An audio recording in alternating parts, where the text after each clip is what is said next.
She excluded me from every family photo on the trip I paid for, so I left her with a $9,400 hotel bill. I should have known the moment Stacy gave me that little side eye at the airport. The kind that lasts less than a second but says way too much. You ever get that feeling that someone is planning something, but they're pretending to play nice until the moment it hits? Yeah, that's what it felt like. But I brushed it off. We were flying to Santa Monica for a full week.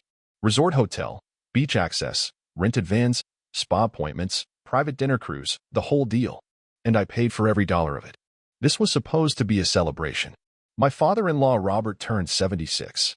He had health issues recently, and Lauren, my wife, wanted to do something special. She asked me if we could take her whole family on a trip they'd never forget. Her parents, her sister Stacy, Stacy's husband, their 2 kids, 8 people total, plus me and Lauren, 10. I said yes, because I thought, stupidly, that if I did this for them, I'd finally stop feeling like a guest in my own marriage. We landed at LAX at 11:12 a.m. Everyone was tired and cranky. I had reserved a 12-passenger Sprinter van with a private driver for the whole week. No one thanked me. Not a word. Robert got in the van and said, "Hope they have soft beds. My back's already protesting." Deborah, my mother-in-law, nodded like this was expected. Lauren smiled politely. Stacy climbed in with her phone out, immediately filming the inside of the van. "Say hi, fam." Everyone waved. I didn't make the frame. Literally. She tilted the camera away from me. That was the first cut. At the Pacific Horizon Resort and Spa, I handed over 3 cards at check-in. Before we go further, don't forget to like this story, hit subscribe, and tap the bell so you don't miss what happens next. 3 suites. Ocean view. Fully stocked minibars. I booked everything in my name. The concierge smiled at Stacy and said, "Mr. Davis is very generous."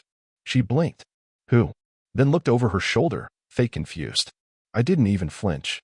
I was used to her pretending I wasn't part of the family. But something about this trip felt different. That evening, we all met downstairs at the restaurant. It was beautiful. Warm lighting. Open kitchen. Our table had a custom welcome card with the Walker family vacation printed across it in gold letters. No mention of me. I didn't care. Really, I didn't. I ordered appetizers. Paid for 3 bottles of wine. Watched as Stacy positioned her phone and snapped a photo. Then another. Then a group shot. "Okay, family pic," she said. "Jonathan, can you take it for us?" That was me. Jonathan. The man who paid for the table. The hotel. The trip. And now? I was the photographer. I stood. Took the photo. Said nothing. Lauren didn't say a word either. The next morning, we planned a spa morning for the moms and sisters, and a light coastal walk for the rest. I stayed back. No one invited me to either. I spent the morning drinking burnt lobby coffee and responding to work emails. When they came back, Stacy was glowing with energy. "That facial was heavenly," she said. "They even gave us champagne." I nodded.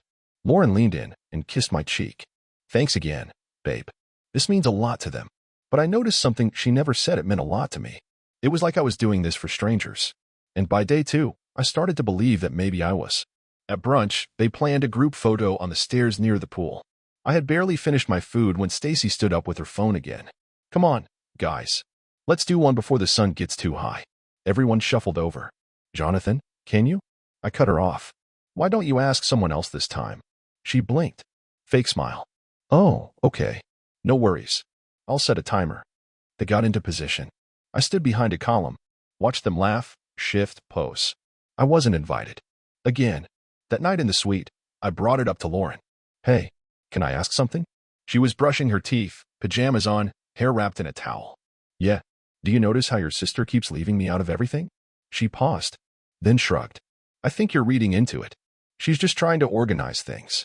It's hard managing a big group." I nodded. "Right. But when she says family photo and then asks me to take it, that doesn't feel like a mistake." Lauren sighed. "She's just Stacy. You know how she is." "Yeah, that's the problem." By day 3, I had counted 7 different photos I wasn't in. I wasn't even in the group texts. That's when I knew. This wasn't just pettiness. This was intentional. And Lauren? She wasn't stopping it. Maybe because she didn't want to. That night, I got up around 1:30 a.m. and went down to the pool deck. Empty. Peaceful. I sat there staring at the ocean and thinking, why am I here? Why did I pay for this? Why do I keep trying to earn my place in a family that doesn't even bother to look my way? And then a voice behind me. Couldn't sleep either? It was Deborah, my mother-in-law. wearing a robe and slippers, holding a glass of wine. She sat beside me. This trip was very kind of you. Thanks. Long pause. You know Stacy doesn't mean it personally. I didn't respond. She tried again.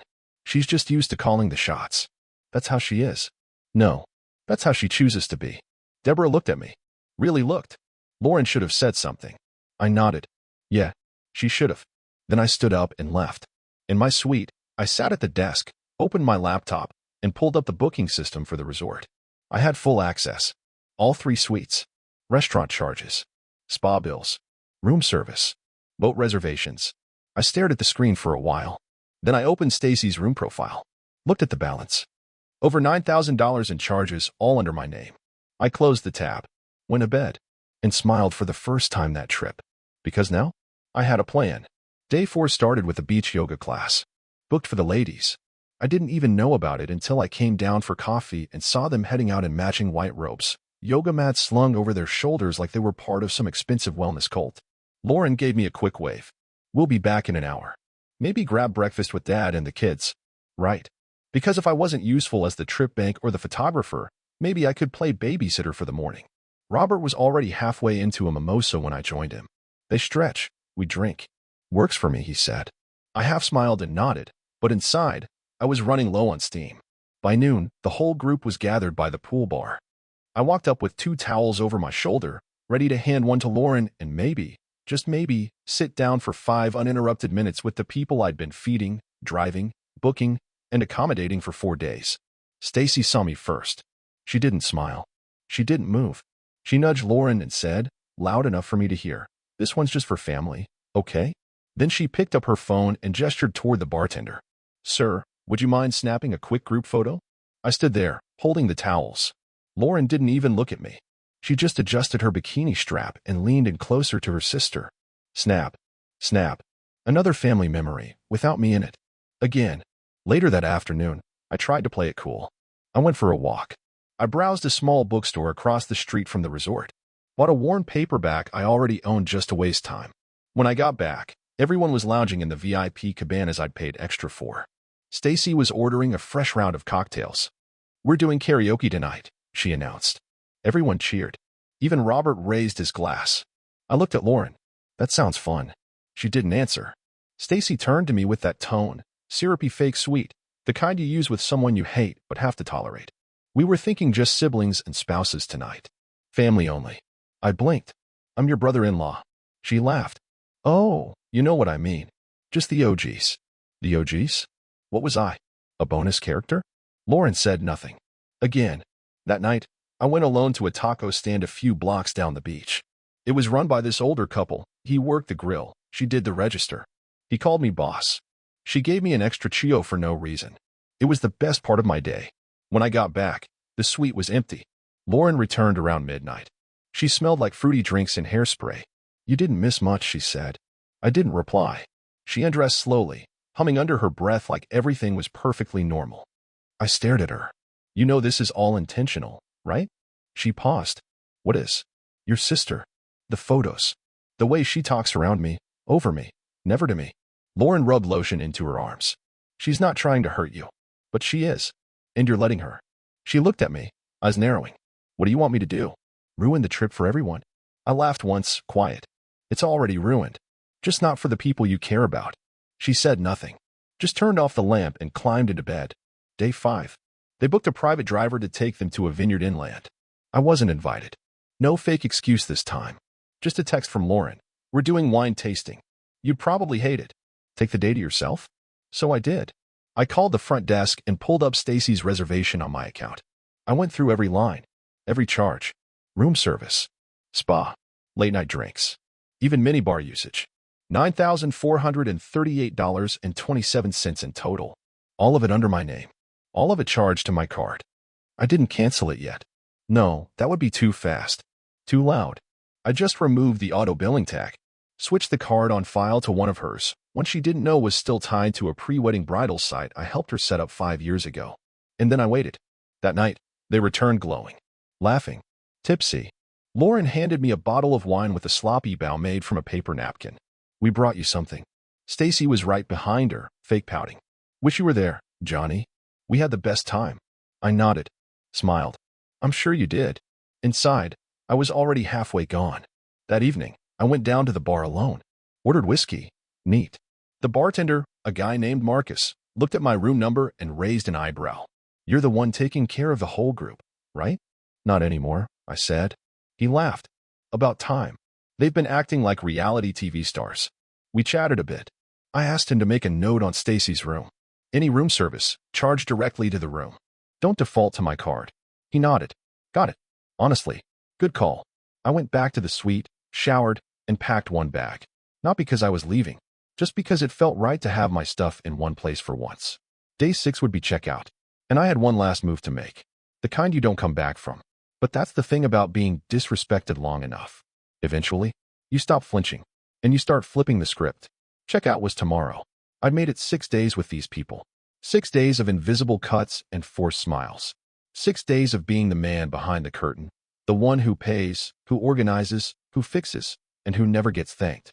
6 days of Stacy, the golden daughter, the loudest voice in every room, the one everyone bent around like furniture. Tonight was the farewell dinner. The thank you for this unforgettable trip meal. Spoiler, no one said those words.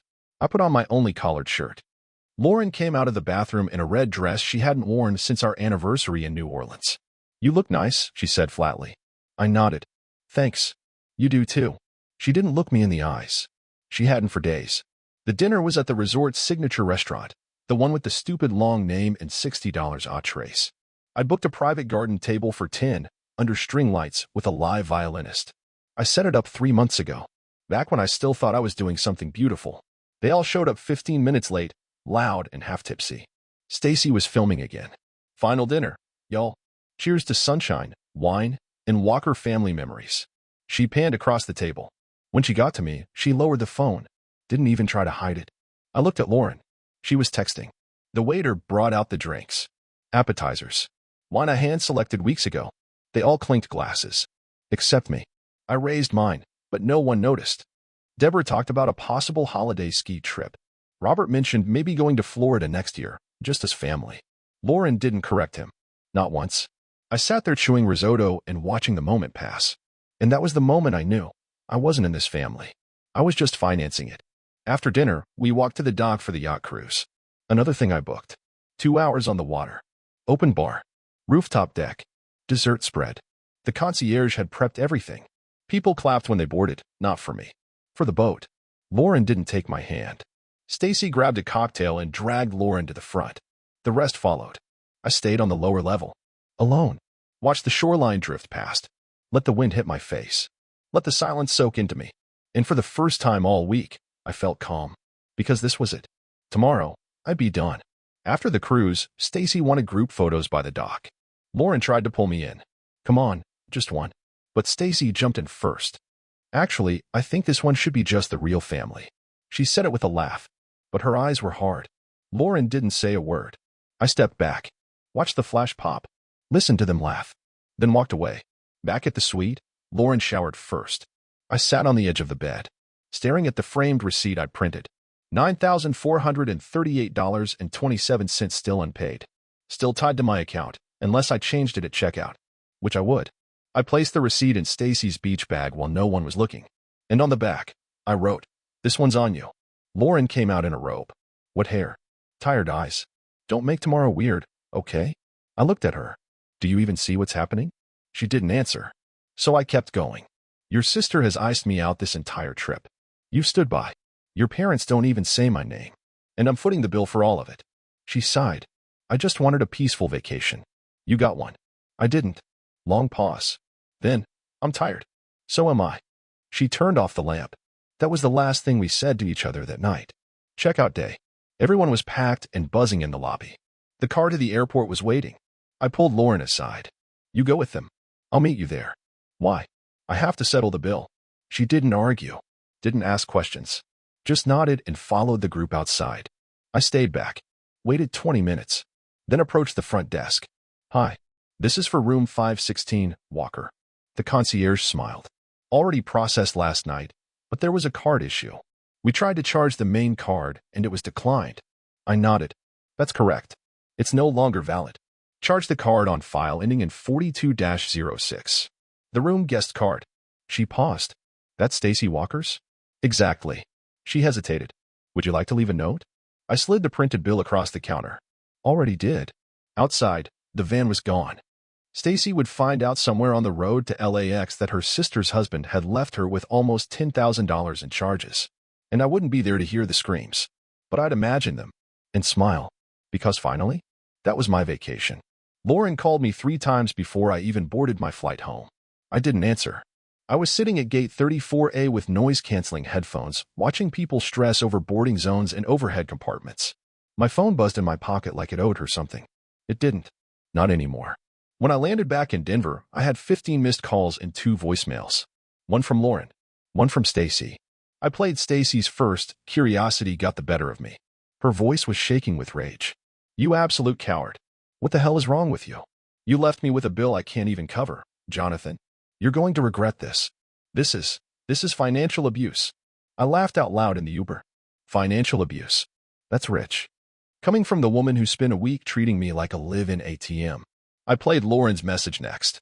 It was quieter. Tighter. I don't know what your goal was, but congratulations. You humiliated my family. I'm staying at my parents' house tonight. We'll talk when I've cooled down. I didn't text back. Didn't call. I went home, ordered Thai food, and watched half a movie in complete silence. And it was the first peaceful night I'd had in years. The next morning, she walked into our apartment without knocking. Still had a key, of course. She dropped her duffel by the door like she lived there, like nothing had changed. Do you feel good about what you did? She didn't say hi. Didn't even make eye contact. I sat at the kitchen table, eating leftover noodles. Actually? Yeah, I do. She narrowed her eyes. You humiliated Stacy in front of her kids. She excluded me from a vacation I paid for. Every single day. Every single event. She was just being Stacy. And you were just letting her. She folded her arms. You didn't talk to me. You just planned this revenge move like some bitter. You stopped talking to me 6 months ago. That stopped her. Excuse me. You stopped defending me. You stopped showing up. You let your family treat me like background noise. And you stood there smiling like it was fine. She shook her head. That's not true. Name one time during that trip when you publicly stood up for me. Just one. She opened her mouth. Then closed it. We stood in silence. Then she whispered, I didn't think it mattered that much. I laughed. You really thought that? It was just a trip. No. It was the truth. With no filters. No pretending. That trip showed me who you are when you think I don't matter. You're overreacting. I stood up. And you're underfeeling. She slept on the couch that night. I didn't check on her. Didn't leave water or a pillow. Didn't care. Because something had shifted. Something I couldn't undo. And neither could she. The next day, I came home from work early. She was gone. Took her duffel. Left her key. No note. No message. Just silence. And for the first time, I wasn't sad. I was just done. That weekend, I got a call from Robert. My father-in-law. The only one who never openly mocked me. You got a minute? Sure. I heard what happened. From who? Deborah. Stacy. Everyone. Really. Long pause. They're saying you ambushed her.